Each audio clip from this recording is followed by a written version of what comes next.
अहिल्या के चरणों में श्रद्धा के सुमन अर्पित करते हुए परम पूज्य बाबा साहब जी के चरणों में श्रद्धा के सुमन अर्पित करते हुए मंच पर बैठे हमारे सम्मानित नेतागण, राष्ट्रीय पार्टी के वरिष्ठ पदाधिकारी और इस जनपद के जिला अध्यक्ष, जिला इकाई के सभी सम्मानित पदाधिकारी व कार्यकर्तागण, मैं सर्वेश पाल उन्नाव आपका बहुत बहुत स्वागत, वंदन, अभिनंदन करता हूं।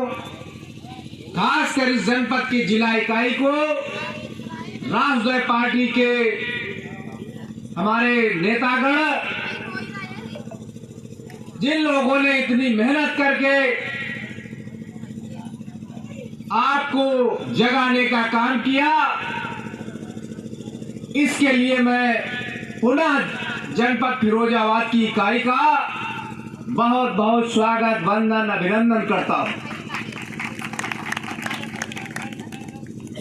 और आप सबको बताना चाहता हूं, देवतुल्य लोगों, हमारे भाग्य विधाता लोगों, आप ही हमारे भाग्य विधाता हैं। मुझे कोई मंच पे बैठने का शौक नहीं, मैं तो आपको देवतुल्य कहता हूं। आप ही हमारे भाग्य विधाता है। आप चाहे तो बनावे, आप चाहे तो बिगाड़े, आप चाहे तो यहां बैठाए, आप चाहे तो सर्वेश पाल को वहां बैठाए, इसलिए आपको भाग्य विधाता कहते हैं। मेरे सम्मानित देवतुल्य किसान परिवार के लोगों, इस फिरोजाबाद की जनता, इस फिरोजाबाद के किसान, मजदूर, नौजवान,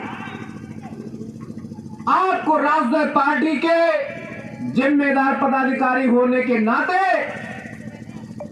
आपको आश्वस्त कराना चाहता हूं कि आपकी आवाज फिरोजाबाद ही नहीं, उत्तर प्रदेश के प्रत्येक जनपद में बुलंद हो रही है। ये आवाज यहीं तक सीमित नहीं है, जरूरत पड़ने पर ये प्रदेश की राजधानी लखनऊ में भी बुलंद होने का काम करेंगे। ये आपकी आवाज यहीं तक सीमित नहीं रहेगी। सम्मानित साथियों, लोग कहते थे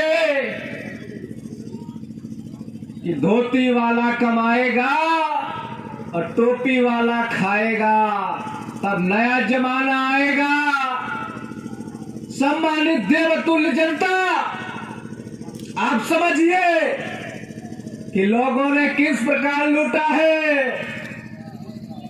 उन बहरूपियों को एहसास करा दो कि हमको कभी जाति के नाम पर बघेल को बघेल से लड़ा दो, पाल को पाल से लड़ा दो, धनगर को धनगर से लड़ा दो। ऐसे नापरस्त, मौका परस्त, फिरका परस्त लोगों से सावधान होने की जरूरत है। हमारी पार्टी सबका साथ, सबका सम्मान करने वाली पार्टी है। हम लोग तोड़ने वाले नहीं, जोड़ने वाले लोग हैं। सभी का साथ, सभी का सम्मान करने वाले लोग हैं। ये ब्रज की नगरी है, ब्रज क्षेत्र की सुहाग नगरी फिरोजाबाद बहुत फेमस नगरी है मेरे मित्रों। ये प्रदेश ही नहीं, ये राज्य ही नहीं, ये अन्य देशों में भी मशहूर है। उस धरती पे हम आप बैठे हुए हैं। सम्मानित साथियों, समय का विशेष ध्यान रखते हुए, क्योंकि अनुशासन जिस घर में नहीं होता, जिस परिवार में नहीं होता, वो लंबे समय तक रिश्ते ठीक नहीं रहते। तो समझने की कोशिश करो और समझो कौन हमारा हितैषी है और कौन हमारा हक और अधिकार लूटने का काम कर रहा है। मेरे साथियों, पूरी ईमानदारी के साथ जिस तरीके से हमारे राष्ट्रीय अध्यक्ष, मैं उनको पुनः धन्यवाद देना चाहता हूं।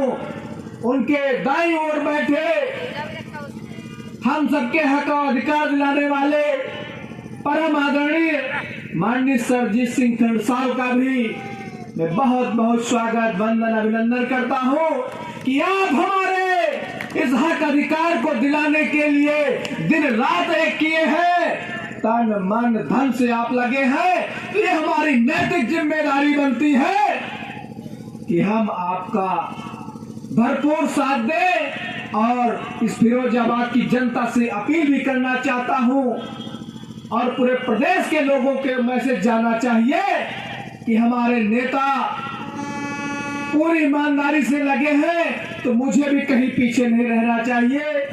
और बताना चाहता हूं, जो हमारे बीच में एक दरार पैदा हो रही है उसको भी समझो। बहुत पूर्व वक्ताओं ने कहा है, उसको समझो। अगर मेरा भाई किसी योग्य हो रहा है तो मुझे कोई इसमें गुरेज नहीं होना चाहिए। अगर मेरा भाई किसी लाभ को प्राप्त कर रहा है तो आपको गुरेज नहीं होना चाहिए, मुझे हर्ष होना चाहिए। सब लोग समझ रहे हैं। बहुत न कहते हुए मैं आप सब फिरोजाबाद की जनता का बहुत बहुत स्वागत, वंदन, अभिनंदन करता हूं और आप देवतुल्य जनता को बहुत बहुत सादर प्रणाम करते हुए मैं अपनी बात को विराम देता हूं।